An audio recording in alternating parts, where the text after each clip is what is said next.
Racine Unified is working to improve student achievement, but we cannot do it alone. We need your help. We're opening our doors to the community. We hope you'll accept our invitation to step inside our schools, see the ongoing efforts of our teachers, and learn how you can support our students. We need everyone in Racine to focus on the children. There are many ways you can help. I need you to help me with my homework.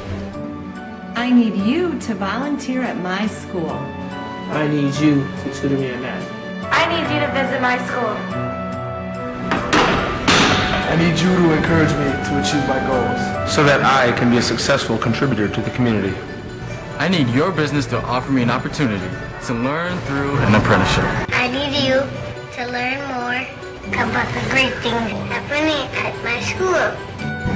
I need you to be a good role model. I need you to encourage me to reach my goals. Necesito que me ayude en la lectura. I need you to tutor me in reading. I need you to share your talent. Your talent. I need you to contribute your resources. Your time. I need you to believe in me.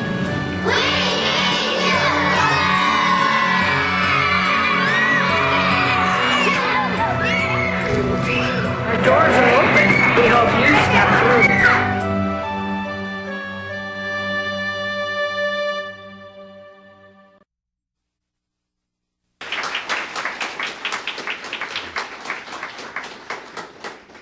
Ladies and gentlemen, welcome to the 5th Annual State of the District Address. We're so proud to have you here and pleased to have you here this evening for many, many reasons, but not the least of which, this is our first public meeting within our new building. So I hope you had an opportunity to take a tour and you'll come back and visit us often.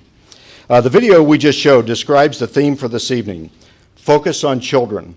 I am Bill Van Atta, President of the Racine Unified School District Board of Education, and I'd like to take a minute to recognize and thank my fellow board members. Can I ask my fellow board members to please stand? We have Pam Handrow, Julie McKenna, Gretchen Warner, Kim Plackey, Dennis Weiser, Don Dielson. In the back, Sue Kutz and Reverend Melvin Hargrove. I am very proud to serve with these people. These people give a lot of their time and attention to what's happening in our district and in our community. So when you see them, thank them for their efforts. We're going to pass out comment cards, and during the presentation, if you have questions, write your questions down, pass them to the aisle, and we'll pick them up, and at the end, we'll try to answer as many questions as we can. The Racine Unified School District is focused on achieving our North Star vision. We believe we can educate all students to succeed and to graduate career and or college ready. But to do this, we need the help of many, many people. Teachers, staff, parents, community members, business leaders, church leaders, everyone in the community has a responsibility to support the Racine kids. We're lucky enough this evening to have someone here with us who shares our commitment to improving the Racine community and educating all students to succeed. Mayor John Dickert is a man who needs no introduction, but I do want to introduce him by saying how much we appreciate your commitment to working together with the district to improve student achievement. Welcome, Mayor Dickert.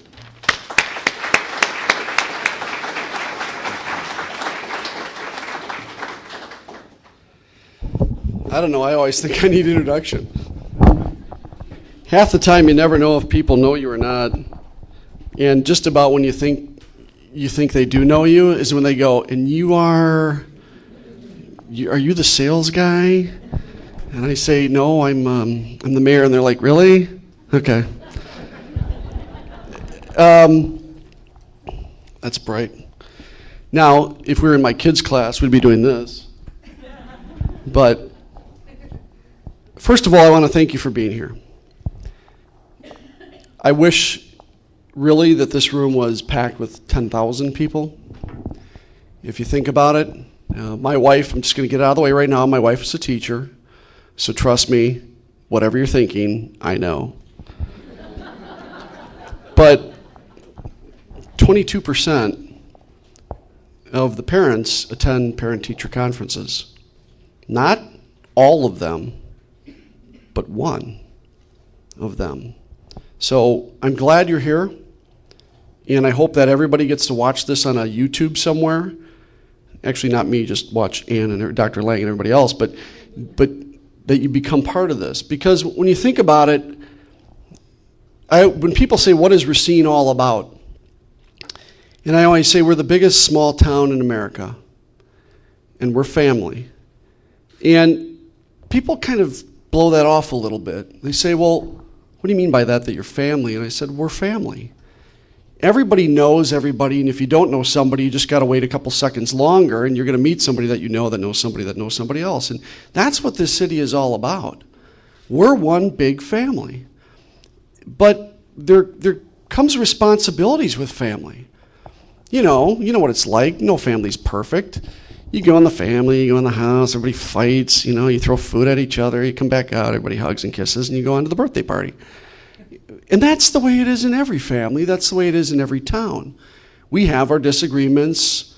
We have our issues. We have our differences of opinion. But the reality is, what's the one thing in family that everybody, how many people here are parents? Raise your hand if you're a parent. Okay.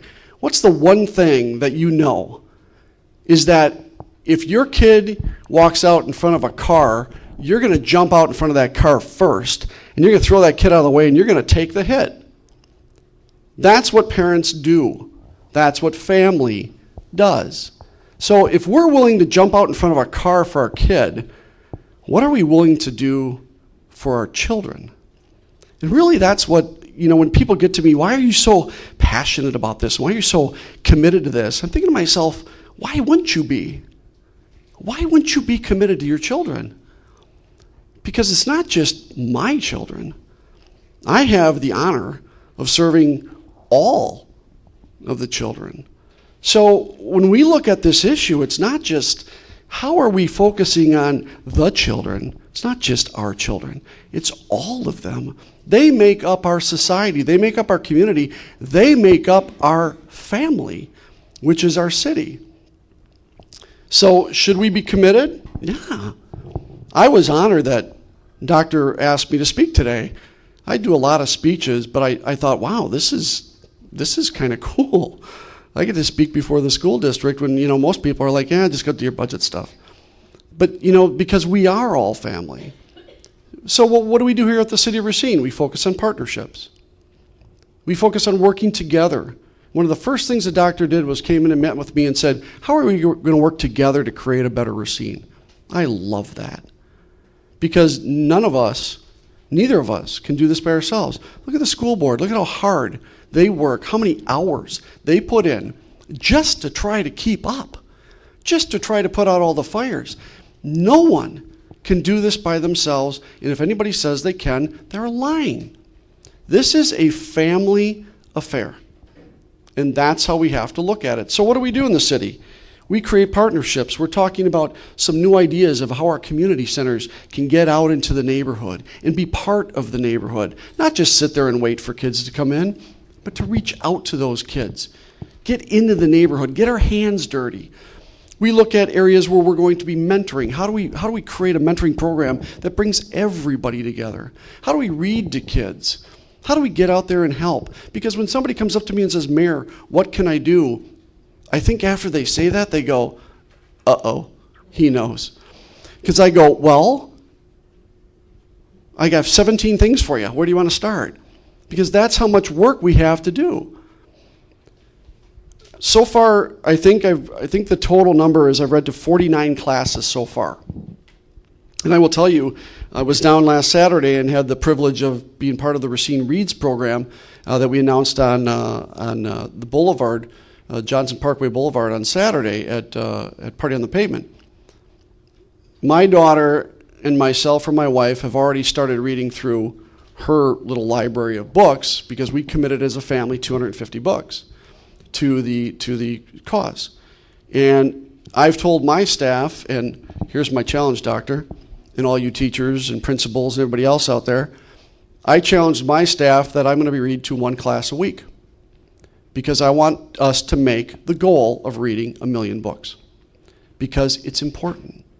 It's important to our family. It's important to our kids. But the kids have to see us, because they look up to us and say, what are you doing? Because the fact is, if we're not showing that person that they want to be, what are we doing? I tell this story to kids whenever I go to talk to classes, especially some of the tougher classes. I say, you know, I'm a plumber's son. Grew up poor kid, plumber's son, and last week I was talking with the president of the White House. The kids are like, whoa. I said, yeah, plumber's kid. 6 kids in the family. We were broke. I said, plumber's kid, talking to the president. They're like, whoa. I said, but guess what he was not doing? I said, I couldn't believe it, but guess what the president was not doing? They're like, what? I said, he didn't have his pants down here going, yo, sup? And then the kids do this. I said, because you guys, if you're going to make it, having your pants down to here, it's not going to cut it. And talking to me in a disrespectful tone that does not show leadership isn't going to make it. So then they all kind of do the, oh man. And usually when I walk out, I kind of wait for the response. Like, are they going to throw something at me? Or are they going to clap? And you never know for sure, but the reality is we're trying to get through to them that you guys, we have to be adults to them because they're looking up to us. But you have got to do your job too as a student to work your way up. So if this kid who came from nothing can meet with the president, their opportunities are endless. So they read and they get engaged. We're going to continue to do more because it's not just about education. We're going to do more with our urban garden networks, getting out urban gardens into the community. We want to have 10 done by the end of next year. We've got 2 so far. We want to get kids tomatoes and peppers and lettuce instead of potato chips and a Diet Coke, because that's not breakfast. We want to do things for kids to give them an opportunity to get involved in gardening, get involved in creating and maybe even selling their own food, to learn about entrepreneurship. There's a lot of things that we're going to keep doing.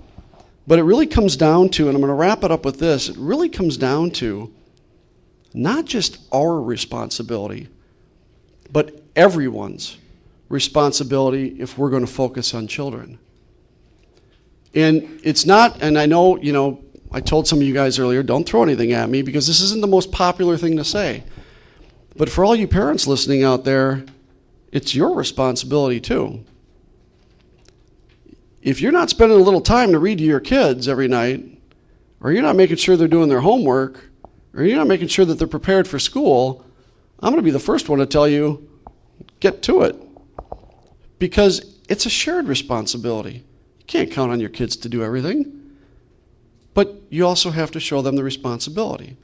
So it's a balance. It's a balancing act, and sometimes it's not an easy one, but we have to take responsibility. Because oftentimes people say to me, well, Mayor, you know, you guys need to cut out all that money from the city budget. You know, we don't have to put all these kids in jail. Good. I don't want to. So let's work together to make sure they don't get there. Because it's not as easy as just saying, well, just do this. There's no silver bullet in politics. If there was, I'd have found it because I've been digging for years. So we have a responsibility, and anybody watching out there, you have a responsibility to take care of your kids. We're going to do our part to build a better community, to create job opportunities in an environment that everyone in this country wants to come to. Great city, and it's there. It's in all of us. But if we're going to focus on children, we have to focus on our children. And sometimes that means getting out of the box a little bit and saying, you know what? I got a little extra time. Maybe I'll spend a half an hour mentoring. Or maybe, just maybe, I'll give that kid who looks like it a hug. I never could imagine, I was at an event, I could never imagine 50 kids around, we just dedicated something, and one kid came up, so they were all high-fiving, about 3rd grade, you know, they're high-fiving, we're going around, and one kid walks up and just, Gives me this big hug. So I gave him a hug. It's like, hey, how you doing? And after that, they got in line. Every one of them wanted a hug. And trust me, I'm not that good looking, so it's not that. It's just that they wanted that respect, that love for a couple seconds. Hey, you care about me. And that's half the battle with kids. We have to show them we care. We are the leaders. We are the leaders of this community, not just us. We are the leaders of the community. So let's show them that. Let's give them something to look up to, but then ask them to do a little something in return. Okay? And that way, when we get done, we'll have ourselves a pretty great community. So I want to thank you guys for your time. Thanks for listening. You've been very patient. You haven't thrown anything yet. That's good. But we've got some work to do. We're going to be doing the city share. And trust me, we will be doing the city share. But then we ask you to help out. Because together, we're going to not only focus on our children, we're going to create the greatest community in the country to live in. Thank you.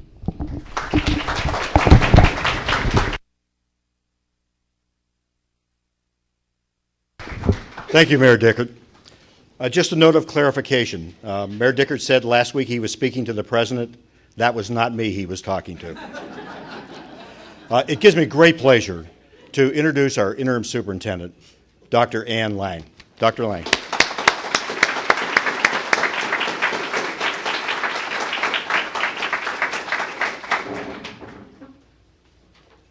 Up to now, the school district has focused on looking at data, interpreting data, and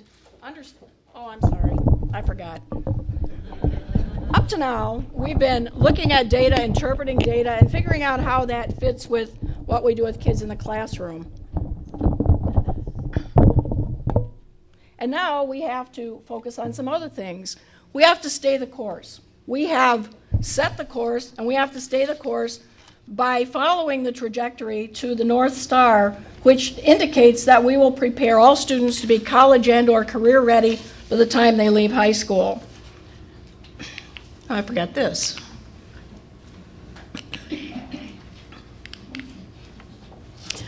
We have the Learning First model, which helps us to focus on the data, use the data to create instructional programs, and engage in activities that help us to actualize the vision of the district. We have been doing some right things, and we need to continue to do some right things. We need to continue to improve student learning. We need to improve student learning by helping students to understand that they belong and having teachers engage with students in a way that helps them understand they belong to school, they belong to the community, they belong. Helping them by reorganizing our instructional programs to use the best instructional practices that we know possible.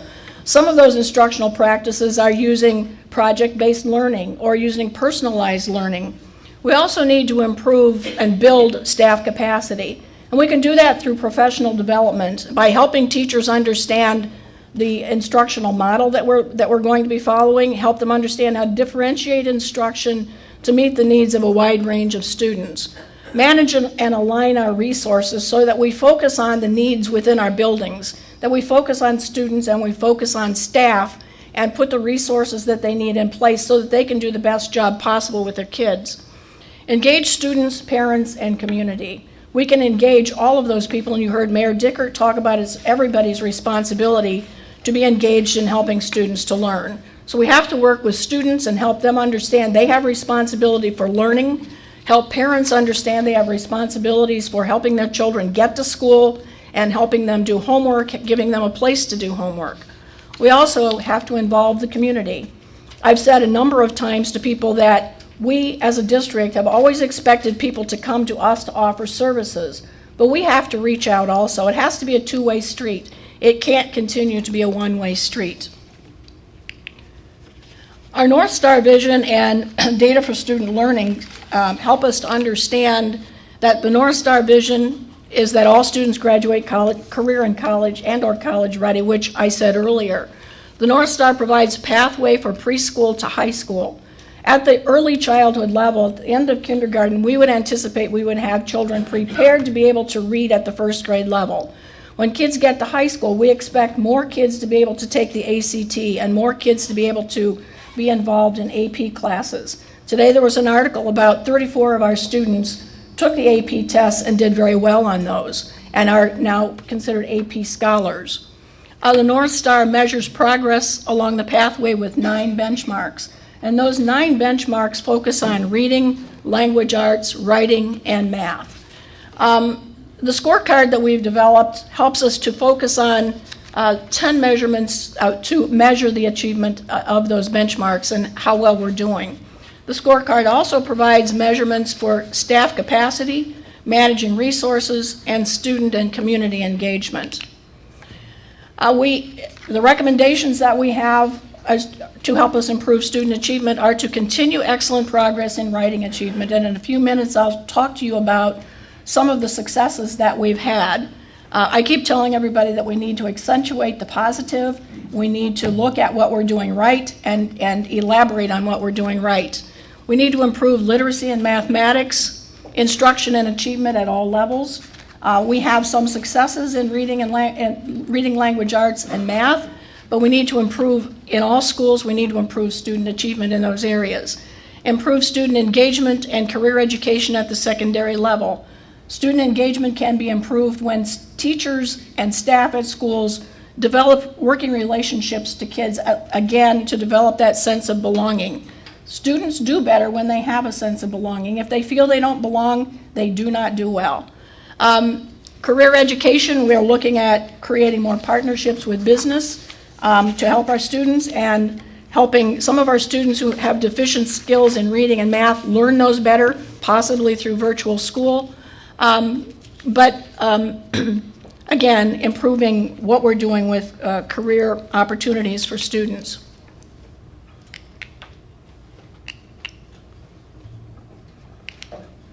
Okay. We have to focus on success. I said earlier that we need to do that. We need to look at what we're doing right. We need to expand on what we're doing right. And some of the things that we're doing right is in writing. In the last couple of years, we've improved student scores quite a bit in writing. We increased the percentage of students who achieve in the district writing proficiency of 6 or better in all demographic groups across grades 4, 8, and 10. We have writing achievement. We have improved the writing achievement gap between white students and black students in grades 8, 4, and 8. All 8th grade demographic groups met their targets for 2011-12 during the 2010-11 school year. That means students were achieving at higher levels in 2010 and 11 than we expected. So that challenges us to move them ahead even farther than we thought we would at this point. The North Star goal of matching or exceeding the state average for 8th grade writing was met by the school district. As you can see from the data that's on the screen, that all students improved their writing scores by 3 percentage points, white students by 3 percentage points, but all of the other demographic groups improved their writing scores by an average of 6 points. We expect all kids to be able to write proficiently at certain points in their education. We're not there, but we have a good start on getting there, and within the next few years we hope to be there. In reading and mathematics, we've also seen some improvement in the school district. Selected schools led the way during the 2010-11 school year with notable increases in the percentage of students who scored proficient and advanced on the Wisconsin Knowledge and Concepts exam. DPI has named Westridge Elementary a school of recognition as a high-performing Title I school for the 2nd year in a row. Westridge staff has accomplished that by focusing on the use of data to inform instruction. That means that they use the data to figure out how they're going to work with kids in the classroom, and they differentiate their instruction based on the needs of the kids. And they provide the instruction that the kids need in order to improve their levels of performance. They work as a team. The Westridge staff has always worked as a team, and their main focus has always been on kids. The other thing that they do is provide interventions for students who need extra help. They especially focus those interventions on grades K through 3, because we know that if students read proficiently by the end of 3rd grade, they are probably going to do well from that point on. If they don't have 3rd grade reading skills by that time, they probably won't do as well as they could. The Association of Wisconsin School Administrators has named Walden Middle School an exemplary middle school for achieving reading scores in the top 10% in 2010-11. That's the top 10% across the state. Among other sites, the following schools provide models for making progress on the percent of students who scored proficient and advanced in the WKCE. Julian Thomas third grade students increased by 10 percentage points, and that's huge. Julian Thomas has 98% of their students in poverty, and the kids are doing well, they're improving. We expect them to improve more, but they're making progress. Janes Elementary, fourth grade, increased by 25 percentage points. Roosevelt Elementary, fifth grade, increased by 22 percentage points. Real School has 100% of their students who are proficient and advanced in the area of reading at the 8th grade level. In mathematics, we have Jefferson Lighthouse, whose third grade students improved by 9 percentage points. Jefferson Lighthouse has many high-performing kids, but they need to improve, and they are improving. North Park Elementary, fourth grade, increased by 15 percentage points. Janes Elementary, fifth grade, by 24 percentage points in mathematics. We need to change the conversation in the community. Many of you have heard me talk about that. We need to change the conversation by focusing on the positive things that are happening, and we need to focus on the children. You heard Mayor Dickert talk about that, and you saw that in the video. And we're serious about focusing our resources in the community and in the schools on the needs of the children. We call on the entire community to join us in this venture of focusing on the children. Parents can help their children to succeed by being positive role models. You heard Mayor Dickert talk about that also. Children emulate what the adults in their lives do and say. Children, even though we may not think they're paying attention to us all the time, they are, and they emulate what we're doing. They need role models. Their parents need to be their role models. And the parents can also help by supporting their children, by listening to their kids, by talking to their kids, by reading to them, by helping them to problem solve. They can also guide them when it comes to dealing with social situations. Many parents don't know how to do that, but many do. But it's very important that parents guide their kids through those processes. There are other adults in their lives who are significant to them. We know that do better when they have adult influences, and other people who can do that are grandparents, aunts and uncles, adult siblings, neighbors, school personnel. Connections with adults are important for student success. We know that students who are high performing have at least one adult in their lives who makes a difference. We also know the converse of that is that students who do not perform well generally don't have a positive role model in terms of an adult in their lives. As you can see, David Brooks says that people learn from people they love. Community, we have agencies. This is a sampling of agencies in the community that provide support for students. We have community centers which have worked together with the after-school programs that we have in order to have kids come into them to learn skills, to improve their academic achievement, and to learn social skills. United Way programs provide education for parents, provide support for kids from preschool through high school. We have the YMCA that has lots of programs for kids, invite them into the programs and provide opportunities for them to get involved in activities. John the 23rd Center, which is at the old St. Patrick's School, last year worked with 333 students in the community. 98% of those were students in Racine Unified School District. They are mentoring students, they're helping tutor students, and they're providing some small group counseling for students within the school district. Johnson Foundation, a couple of years ago, developed an early childhood coalition. That early childhood coalition has pulled together a lot of individual groups in the community who work with children ages 3 and 4. When they did that, they caused us to all think about what we're doing, how we're doing it, and are we doing the best job we can for kids ages 3 and 4. I met with them last week and told them that their work is extremely important because all of the educational programming that we do is enhanced by what we do with 3 and 4-year-olds in our community programs. Big Brothers and Big Sisters work with individual kids. They tutor them, they mentor them, they provide role models for them, and they work with a whole lot of kids in the community. Churches are beginning to develop tutoring programs and mentoring programs to invite their parishioners in to take part in those.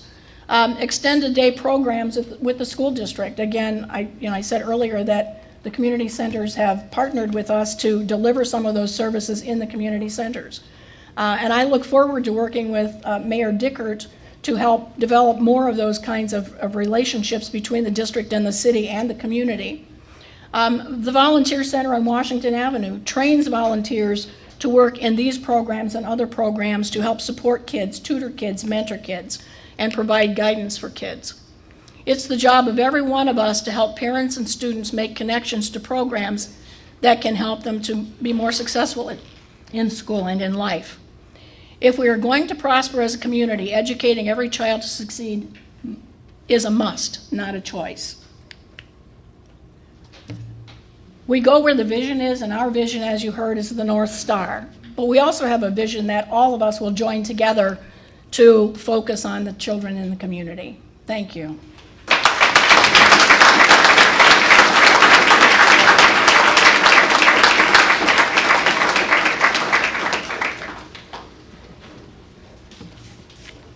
We have some other individuals here to talk about some positive things that are happening in the school district. And we have three principals. We'll start with the elementary principal, Christopher Thompson, who will talk about his school improvement plan.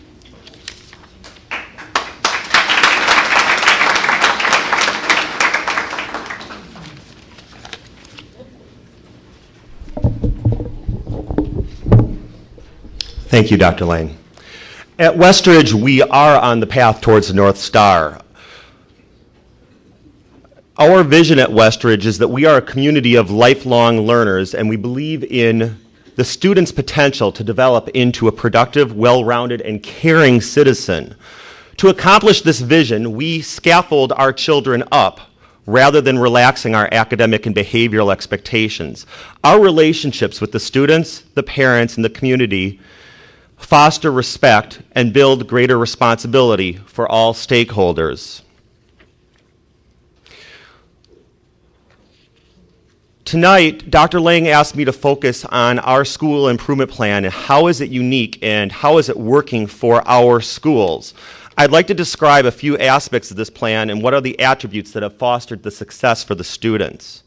First of all, one of the neatest things at Westridge is the use of centers instruction on a daily basis in all of our classrooms. If you walk into Westridge on any given day, you will find 60 to 90 minutes of centers activities for students where you have student independent guided practice happening in the classrooms where students are learning from students. What a wonderful thing where the students are taking command of their own learning here. We also at Westridge have had a long history of primary and intermediate level inclusion before the term inclusion was popular both in Racine or elsewhere in the education world. When I came to Westridge, it was already working, but since I've been there, we've been able to develop it alongside with the Racine Unified Model. We also at Westridge offer students who are demonstrating difficulty both in reading and or math. We make sure that they receive a minimum of 1, if not 3 times a week of an additional targeted small group guided instruction. This is provided by a number of individuals, including Wings Approved Friends of the School that include PTA parents, Goodwill Grandparents Program members, Volunteer Center of Racine members, as well as parishioners from Mount Pleasant Lutheran Church. We have a developed relationship with the church. They are the closest church to our school, and they've been wonderful friends at our school. Another attribute for Westridge is the professional development that our staff engages in. Part of that is that grade level teams meet often to study both formative and summative assessment data and then discuss this in the terms of how is it going to make a change? How are we going to use this data to change our instructional strategies to positively impact student proficiency? We also spend time learning from each other at Westridge. Our teachers would much rather hear another teacher talk with them about what's working in their classroom and how can we build upon that. And we have found success in that. So we center much of our professional development time on talking about small group instruction, centers, as well as what inclusionary practices are working within your room so that we can build upon that. To understand that as part of Westridge, but then you also have to look at what makes the school the school. We have a teaching staff at Westridge where our teachers on average, including all of our itinerant teachers, we have over 17 years of experience on average at Westridge. Also, 8 of our 18 homeroom teachers at Westridge are former special ed, Title I, gifted and talented or alternative education teachers at Westridge. That makes a large difference within the classroom because those teachers are using best practice strategies that might work for a small percentage of the population, but they are leveraging them to the entire population because they're best practices that help all children learn. Also at Westridge, we have constant communication between teachers, and that creates a synergy that benefits our students. The staff hold high expectations for each other. It's not just a top-down vertical expectation, but it's lateral among staff members. And myself as a principal, I came in learning how to be a principal with people, but I learned that lateral decision-making goes the farthest within our staff, and it has been very helpful at our school. We place an emphasis on our daily schedule on student instructional needs to maximize proficiency. The schedule is driven by intervention, not by specialist or lunch schedules at Westridge, and that has made a difference over the years. And it is also created by a team of special education teachers, regular ed inclusion teachers, specialists, and Title I teachers. I participate too, but the teachers are the ones that are driving the schedule at our school. As far as the interventions go, you see the targeted guided practice happening, but you also have those volunteers in our building, and we have a very successful Title I program that works with the students on reading at our school, and it has made a large difference as well, too. Finally, when we talk about Westridge, we have to talk about our professional learning communities that are part of our professional development. The first year when it came to our school improvement plan, the school improvement plan, or SIP as many of my colleagues call it, was largely created by me, and I have to admit that. The staff affirmed, and they gave me quite a bit of constructive criticism as well as to the data team, and we moved on. Second year, the data team had the aha moment year. We were hearing from a team of Red Apple teachers talk about PLCs at their school, but we realized that we could go another step with that, and it was how we garnered staff involvement within the PLCs, or the professional development community, professional learning communities, excuse me. Finally, this past year, we've taken it to another level because we are seeing a true level of engagement with it at Westridge. And the reason that this has happened is because we ask 4 crucial questions regarding our PLCs. What are the current realities of at Westridge in terms of a topic for a PLC? How is it impacting student achievement? What would the perfect world at Westridge look like in terms of student achievement be regarding this topic? And then finally, what professional development is necessary to get us to that trajectory, to that North Star? And we've related this to our PLCs of improving student attendance and parent engagement, promoting a positive building climate through student and staff engagement, promoting culturally responsive instructional practices with academic integrity, addressing the achievement gap by improving student math literacy, and addressing the achievement gap by improving student writing and reading literacy. All in all, I would like to say that I look out tonight and I see in front of me many colleagues, both personal and professional friends, as well as new faces out in the crowd, and I'm going to invite all of you to come on out to Westridge to find out why it's a great thing to be a Wildcat. Thank you.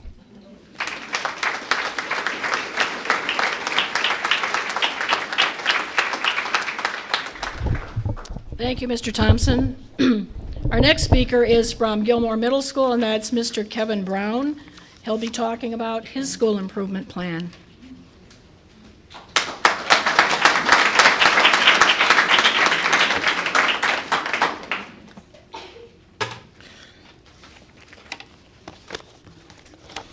As she stated, I am from Gilmore. I am the directing principal of Gilmore Middle School.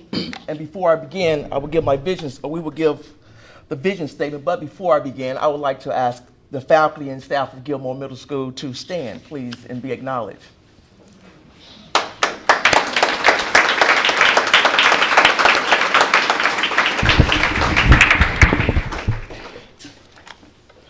Well, I got to tell this story, Doc. Dr. Lang had the opportunity to come over to Gilmore Middle School, the best middle school in the state of Wisconsin, Gilmore Middle School, that is. She wanted to know, well, Mr. Brown, why hadn't you been responding to some of these emails regarding the evening? And I said, I don't know, Doc. I don't remember getting an email, and I couldn't just say I didn't get it. I wasn't really sure, but we checked things out, and I say, well, Doc, I'm having a root canal today, but I'll make it because we all know, or if you do not know, we do not tell Dr. Lane no. And yes, my mouth is numb, but who cares?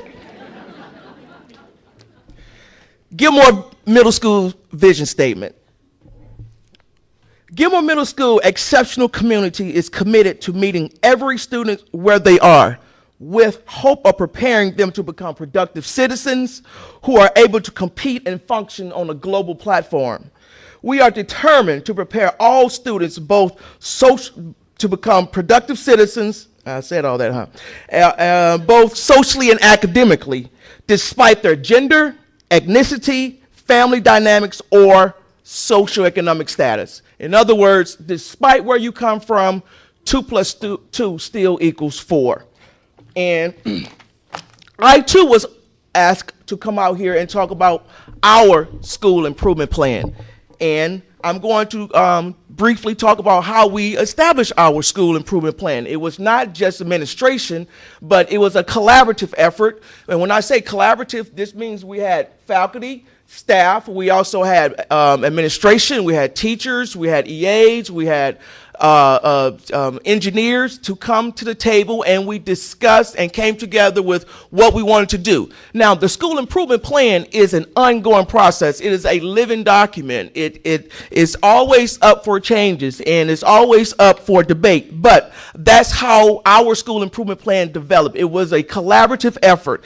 And when we speak about collaboration, we know that collaboration is when everybody contributes. We don't just sit back and let 1 or 2 people contribute and the others do nothing. That is known as cooperating. We are a collaborative school. We are doing all we can to be an effective collaborative school. I am encouraged whenever I see the numbers that Dr. Lane have presented, that yes, that we have a long way to go, but how we have made some substantial growth, and this is always encouraging, because we know that when we do close the achievement gap, we are giving everybody the opportunity to be successful, to do all the right things, and be able to pay their light bill, gas bill, mortgage, and do all those things that are expected, and buy their home, all those things that are part of being an American citizen. Now, I'm going to talk about briefly, our school improvement plan. Now, when we talk about Gilmore's school improvement plan, we really focus on how we teach, what we teach. Those are very, very important. How we teach and what we're actually teaching. Now, we also have the opportunity to establish professional learning communities. These professional learning communities are made up of the 4 core teachers: math, reading, science, social studies. They are to come together, look at the data, look at the standards, but the standards are picked based on what the data is saying. This is known as data-driven instructions. We look at the data, we look at students' readiness level, and we look at those standards. Now, we have many standards, but all standards are not good standards. So, as a team, we pull out those standards that are driven by the data. We pull out those standards that are essential to our school, essential to our students. And these standards become known as power standards. And these standards are to be taught, not just picked out, but we are to actually teach them. We are to actually teach them. And if we do so, the research states that we are to make growth in the right direction. And we are doing this. And is this working? I am here. I've been invited. I am delightful to be here. I'm delighted that my faculty and staff is here. I didn't do it all on my own. I'm not taking that credit. I wouldn't dare take that credit. But the teachers are lifelong learners. They're willing. They listen to me, and they do other things too. They get me straight when I need to be straight. They know what I'm talking about. I don't have to go into that. But I watch Oprah. That's the best way of saying it. I watch Oprah and Dr. Phil. But anyway, when these teachers take these standards and work with them. Now, it is consistent across the board. This means if a student is having problem in Kevin Brown's classroom in science, Kevin Brown's science classroom, and we just can't get things to work out. Well, this child has the opportunity to go over to another teacher's classroom and not miss a beat, because we have come together to look at those standards, and we have chosen those standards that are essential, beneficial for our students, okay? Gilmore Middle School is a learning school. We have 75 to 80% free and reduced lunch, but despite that, again, George Washington is the first president in our neighborhoods, in our population. Why do I bring that up? It's because I'm talking about low expectations. Our staff have high expectations for our students. I'll say that again. Our staff has a high expectation for Gilmore Middle School students. That is very, very important, because if we have low expectations for students, we will not get the growth that we want. Our teachers have high expectations, and they hold these students to the standards, okay? These things are all part of our school improvement plan. As I've stated, and in closing, our school improvement plan is an ongoing process.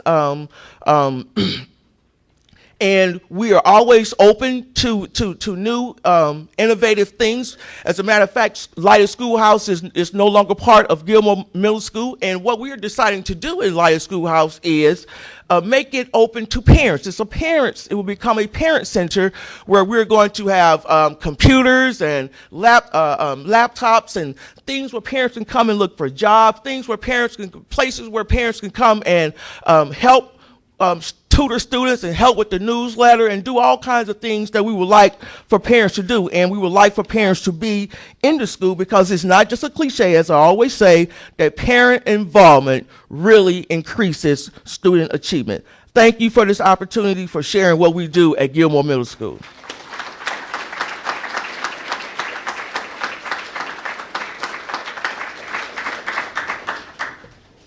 Our next speaker is Angela Appman from Horlick High School, and she will talk about her school improvement plan.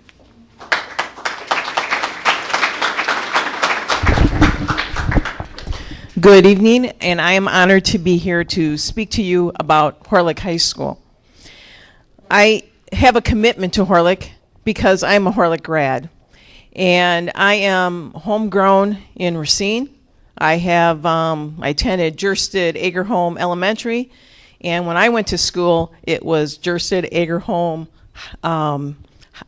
Junior High School, and now Horlick High School. And I'm proud to say that I am the only 7th principal that Horlick High School has had, and we've been in existence since 1928. So you see that we have a commitment at Horlick, and it's just not my commitment, it's my staff's commitment. When I first went to Horlick, and I want you to know, when I walked through the halls as a student, never in my wildest dreams did I think I was going to be the Horlick High School principal. But things happen. And I remember, walking in, and of course, I go back to the interview. And what I wanted to do to make Horlick the best high school, not only in Racine, but everywhere, nationally, internationally. And so I know that's a big goal, and I know that when I interviewed, I really believe that, and I still believe that. We have come together as a staff, and we have really worked with teamwork. Dr. Lang has talked to that about us, about our teamwork.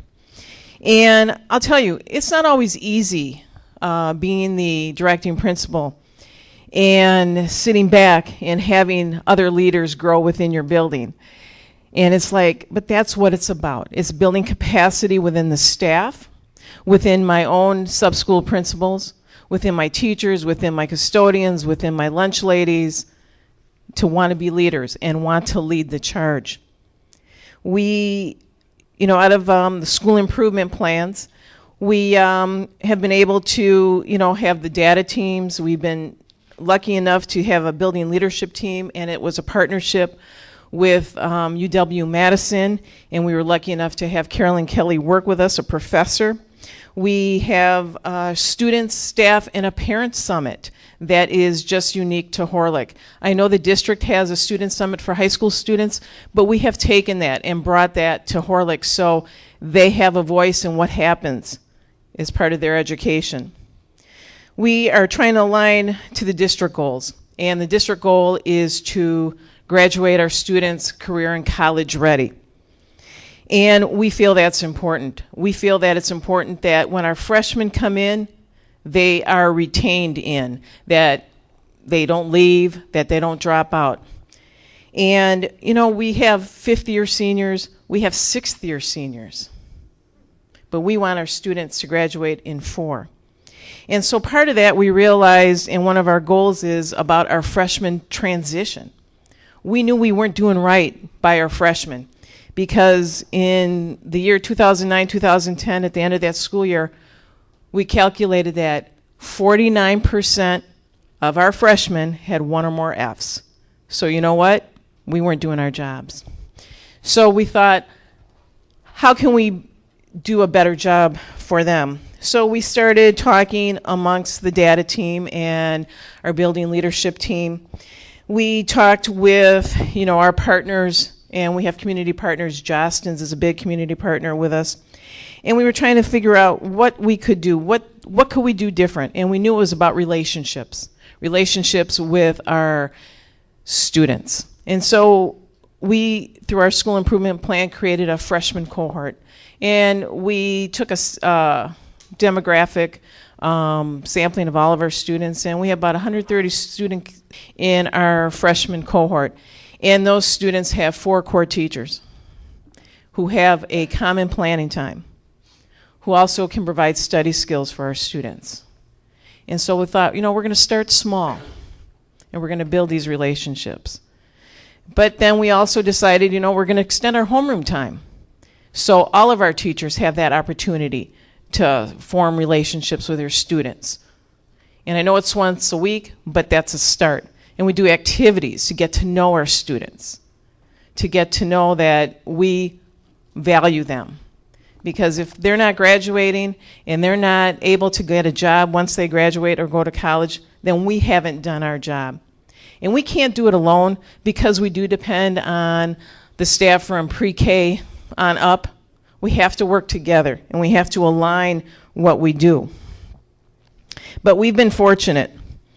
We like to celebrate all of our successes too.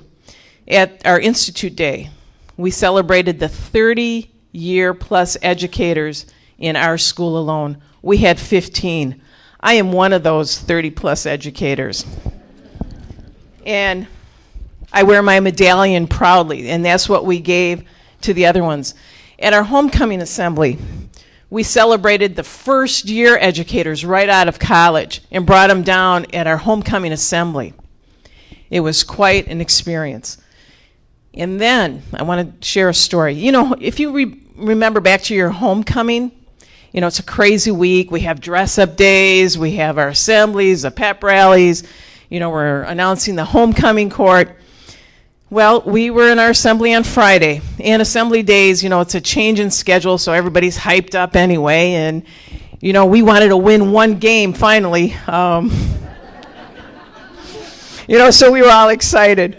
We thought we had a chance. And, you know, it's fun because we also do relays between, you know, the different grade levels and staff. So, you know, we have a lot of fun.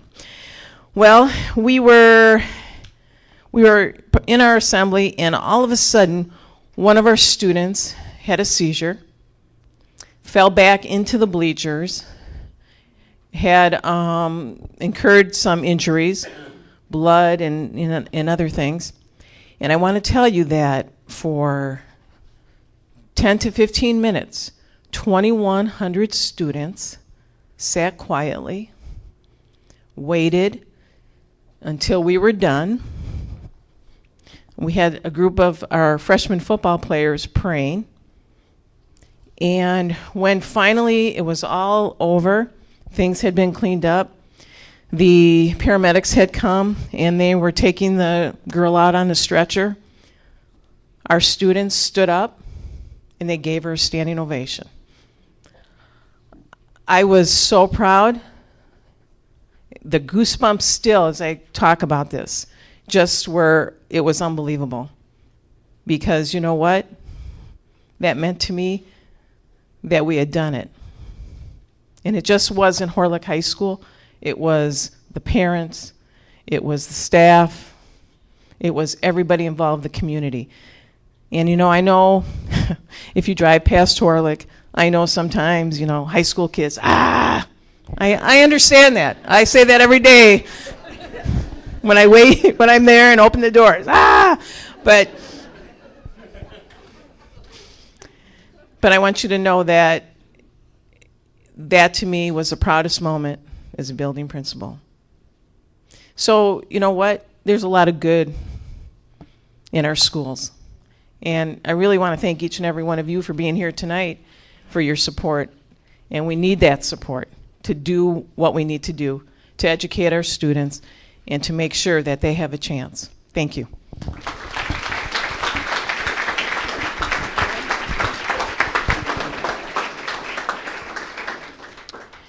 If you were listening carefully, I think you heard all three of the principals saying very similar things. They were talking about collaboration with themselves, with their staff, with their administrative staff. They were talking about cooperation, talking about planning together, talking about focusing on what the needs of the students are, and also developing their goals with positive results for students in mind. So I want to thank all three principals for coming and presenting their school improvement plans. I especially want to thank Mr. Brown because he did have a last-minute notice, and he did agree to come in spite of the root canal.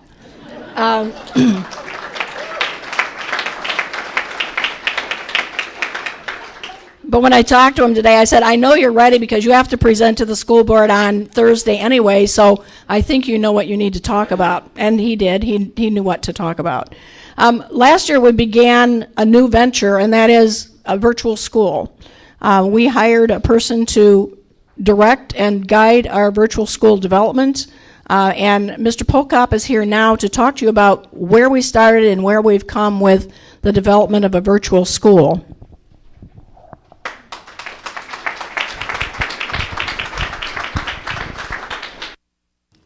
About 10 years ago, the school board authorized the Racine Unified School District to join what at that time was the Southeast Wisconsin Virtual School. And over the past 10 years, roughly 100 students participated in that program, or as it transformed into becoming what was known as Wisconsin Virtual School, which was serviced by a cooperative educational service agency up in Tomahawk, Wisconsin. So roughly 10 students per year participated in virtual learning in this district. And the community and the district knew that that wasn't enough, that tides were changing, that reforms were happening throughout education, especially in K-12 education, to find more opportunities and more options for students. So it was about 2 years ago that the district became more serious about finding what those options could be. And there were study committees put together. I'm sure there were plenty of meetings. I missed all those. And they determined that, yes, we need to do more, but they weren't sure, well, what it was. They weren't satisfied with starting a virtual charter school. There are many of those around the state. Up until about a year ago, there were 15. Now there's almost 30. They're expanding rapidly.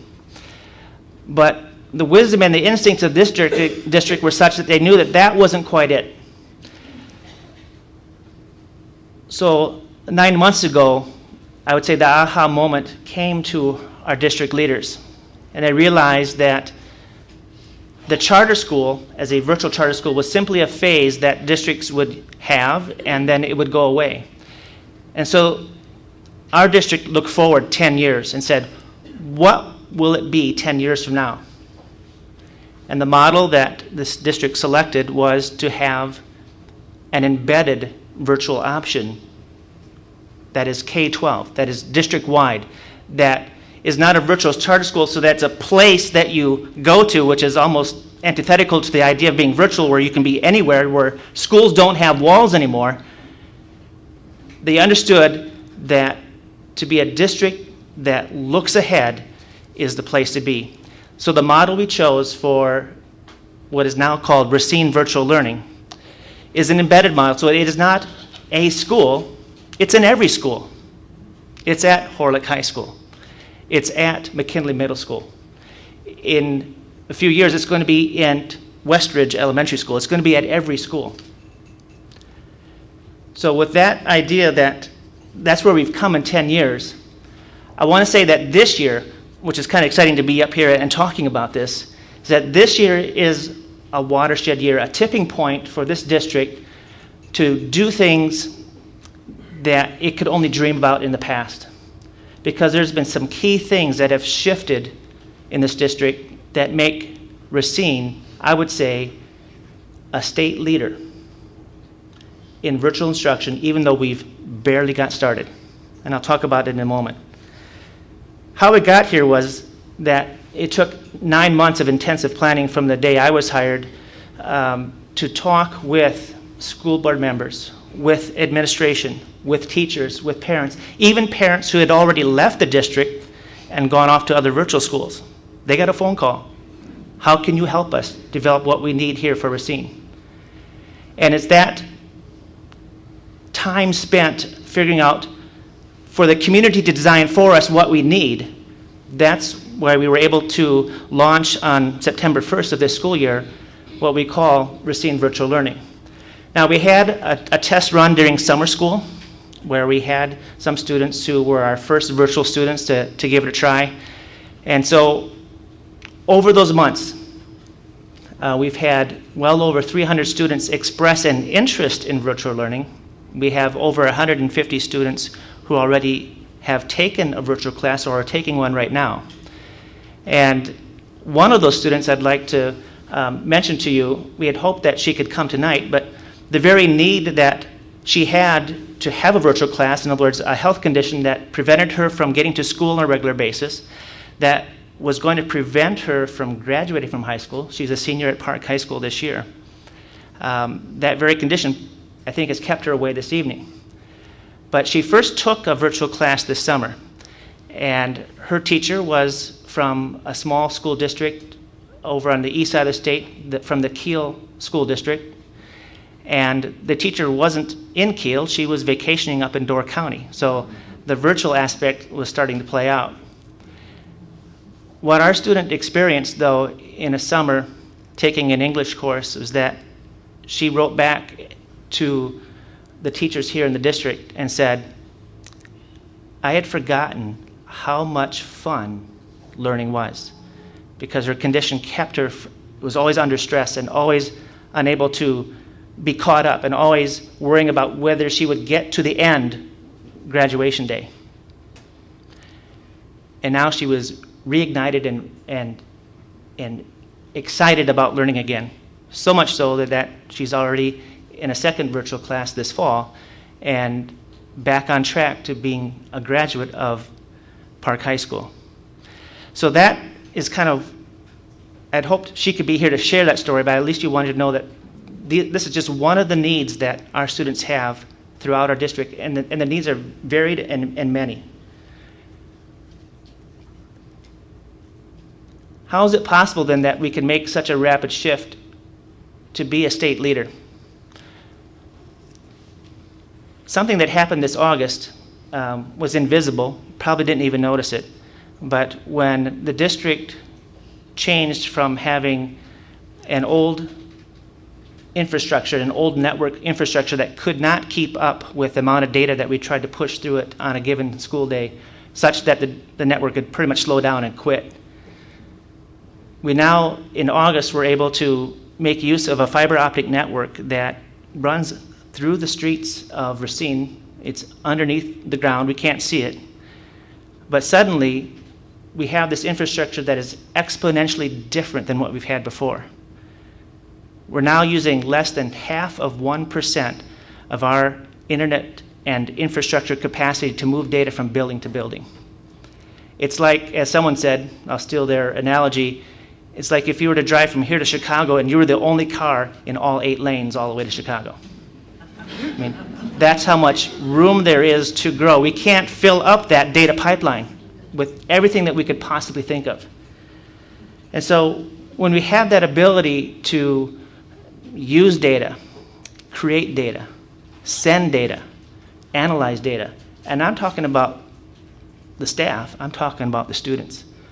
When we have the ability to do that, and they can connect to anybody on this planet with that pipeline, what's shifted for us then in having Racine Virtual Learning was, again, it being embedded into our schools, is that every student has access to this. And what's neat about that, it comes at a lower cost than what we were paying before. That our cost per month is less having an exponentially larger infrastructure than what we've had in the past. So I guess the way I'd like to put where we're at with Racine Virtual Learning. This year we're starting with high school students and some middle school students. That's the course catalog that we can offer, about 50 high school level courses. As rapidly as we can, we're going to use the resources of the Wisconsin eSchool Network, 10 other school districts that we join with, to expand that catalog so that we can be reaching out to all of our middle school students, and then shortly after that, within a couple of years, to have a catalog that can help students who are in elementary school.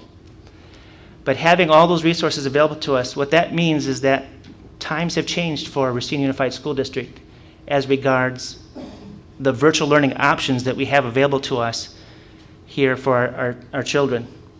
Some people say that Racine is a rust belt. It's part of that deterioration of what the Midwest is all about. But I believe that's changed. That it's no longer about rust, but I think it's more about diamonds. That our community represents the gold inlay that flows among the diamonds. We're there to support the diamonds. We're there to make them shine. We're there to bring all the value out of diamonds. But the diamonds are our children. And having options, flexible options that we've never had before, helps us to shape those diamonds, helps to bring out their glow, helps them to be something that our community can be so proud of. And that's my vision for Racine Virtual Learning, is to support what is already here, to bring out the diamonds that we have in our community, our very children. So that's the report from Racine Virtual Learning, where all our children are above average.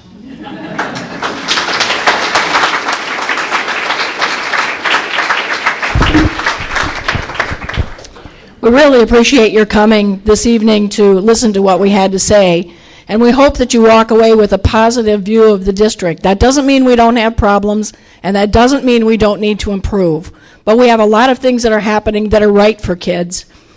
We have 3 committed principals who are steering their schools in the right direction to make sure that all kids succeed. We have virtual school, which will be able to provide services to kids in ways we've never been able to do before. And we have kids who can use virtual learning in all kinds of situations in all kinds of places. So we're moving, and we're moving ahead. Again, I want to thank Mr. Dickert, Mayor Dickert, for coming to share the perceptions of the community and his perceptions about working together. I was sincere when I talked to him about wanting to work with the community to improve schooling and improve situations for kids in the district. The theme for this evening was Focus on the Children, and we invite you to join all of us in focusing on the children of the Racine community. Thank you. We're going to hand out cards to you and ask if you have questions, and as soon as we get those back, we will answer questions if you have those for us. We have our first question, ladies and gentlemen. First question is there a plan or a committee to search for a new superintendent? I'll take that one. We have created, as of last week, a search committee. The search committee will be meeting for the first time this coming Thursday evening. They're going to begin to work on a number of aspects of that search. not the least of which is a timeline, a request for a proposal from potential consultants to help us in that search, and a number of other things that they will be bringing forward to the full board for the board's discussion and then final commitment and moving forward with that. So we're on our way. We have a lot of work to do, but we have 5 people on that board that are very, very committed to ensuring that we have a very robust search. Could we briefly explain how virtual school works? Ann? I'm not really sure. I do know that this year we hired some specific personnel to work with virtual school. Kelly keeps telling everybody that kids can't learn if you just plop them in front of a computer and leave them alone. They have to have an adult to interact with them, and that's important. And we know that from studies that were done a long time ago with early childhood kids who were put in front of the TV, and they only benefited from watching television programs if a significant adult was with them to help interpret that. And we know that human interaction is extremely important in learning. The teachers who are working in the program are stationed at some of our schools. They're working with the students. The students are doing the work on the computers, but it's being facilitated by the teachers. That's all I know about it at this point. Mr. Pokop could probably go on for about half an hour about the topic. But again, that's pretty much my knowledge base. The next one is, as a parent of a virtual school student, I would like to tell about my son's great experience. Hi, everybody. My name is Christy Formolo, and I have 2 children in Unified. My son is a junior at Case High School. I've said this many times before. I have 2 kids. One is pretty much a straight A student. The other one has been pretty much a straight F student in high school. Same 2 parents were very involved. He really struggles being in the school. I don't know why. We've tried to figure it out, but last March we were pretty much at our wits' end. And I happened to be at a meeting where Kelly spoke, and I was like, virtual school, let's try it. So over the summer, that's what we did. He took his first class in geometry. He had gotten a low F at the end of the year. He had a high B when he finished. He learned more in a month's time than he learned all year sitting in class. It was such an amazing experience for him. He learned that he had to take responsibility for his grades, that he couldn't just not do the work, that he had to do it. So after that experience, we signed him up. He's on half days now at Case. And he's right now doing 2 classes. He's doing algebra and he's doing earth science. And he's right now getting an A in one and a B in the other. And this is a kid who was failing. We did not know if we were going to get him through. And I have to say, it's been, Mr. Eben was amazing at Case with working with him to try and work out a schedule. And Kelly has been awesome with all of this. So I highly recommend for any parents who has a child, and there's lots of them out there, that for whatever reason, being in the classroom, being around all the kids and the chaoticness that can be in a school, it doesn't work for all of them. And virtual schooling for those kids is just amazing. So, thank you. The next question is, what is the status of inclusion in the middle schools, and when will high schools be converted to inclusive practices? This is the 3rd year for inclusive practices at the elementary schools, and in the majority of schools, I would say it's working relatively well. We've got some work to do at the elementary. But at the middle school level, we, this year, are providing professional development to the middle school teachers, and we have 2 support staff members that we hired who are coordinators of inclusive practices for the middle schools. They will be helping teachers by providing professional development, and that professional development can take lots of forms. It can be large group presentations. It can be sitting down with a group of teachers in a subject area, helping them understand how to work this out. It can be meeting with one teacher to try to figure out how to work out inclusive practices. Kids are being included at the middle school level. It's different from elementary. In some schools, there are teams of people that are put together at grade levels that include special ed teachers. Some of our schools have common planning time, which helps to facilitate discussion about kids, and not special ed kids, but all kids, and help teachers to do a better job of planning. So at the middle school level, we're just beginning that process, and at the elementary, it's taken 3 years to pretty much get it embedded, and I'm expecting that at the middle school level, it will probably take that much time to get it embedded. For next school year, I believe that Jamie Seaverwood has told me that they will be pulling together a group of teachers at the high school level to develop a plan. Every level, we have pulled teachers together from those levels, and they have helped us create a plan. My teaching experience was elementary, so that was pretty easy. When I pulled the middle school teachers together, though, I had to rely on them a lot to help figure out scheduling issues, to figure out how subject areas worked, how middle schools worked, and the teachers pretty much created the plan at the middle school level. At the high school level, I'm guessing the same thing will be the case, because each level is different in terms of organizational structure, in terms of the needs of kids, and in terms of how teachers operate within the buildings.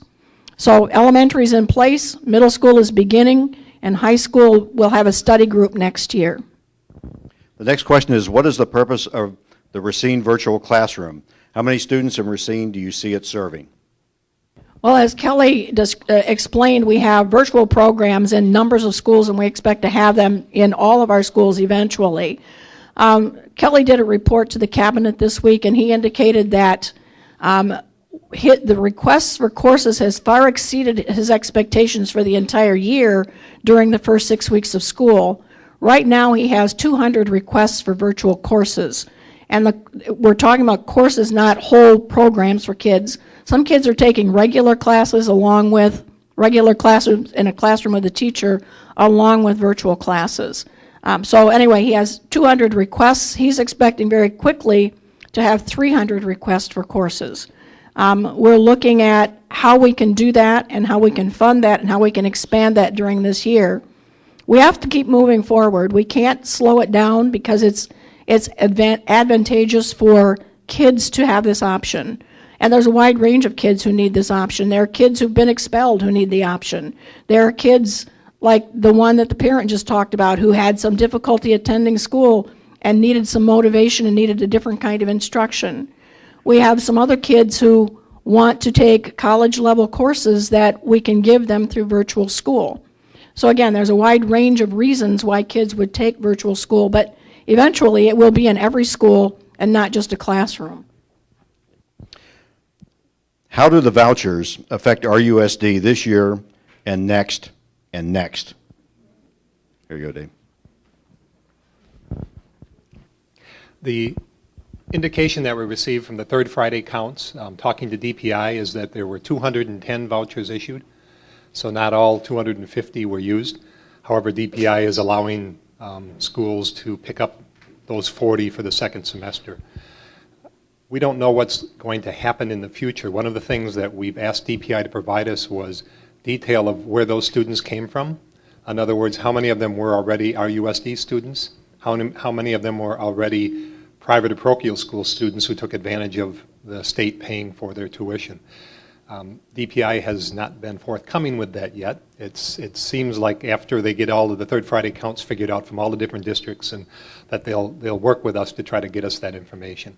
Based on that, we'll be able to get some kind of a picture of where these students may have come from. What the district is doing is that I think it was the last board meeting, we're putting together a study group or committee to really look at how can Racine Unified, how can the public schools compete? As you've heard this evening, public schools have many advantages, and we need to make those known so that when parents look at the option of, not virtual, that's one of our options, but the option of taking a voucher, that, is that really the wise choice when you have many things that are offered at public schools? We need to look at this, see what we can do to accentuate our positives. Things like our magnet schools are very popular. We have waiting lists. Well, maybe we should have more of those to try to offset what might happen. We don't know. We just know what the law says. The law says there can be 250 this year. There can be 500 next year. And in the third year, it's unlimited. So we're trying to be proactive and learn as we go how these vouchers will impact the school district.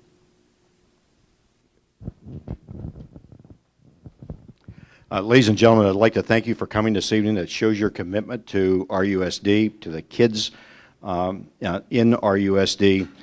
This is a really important task that we're all taking on. I think Mayor Dickert said it best when he said, you know, we all need to be involved in getting our kids educated and polishing the diamonds, as Kelly said. So thank you again for coming, and I also want to thank our speakers for being here. Thank you very much.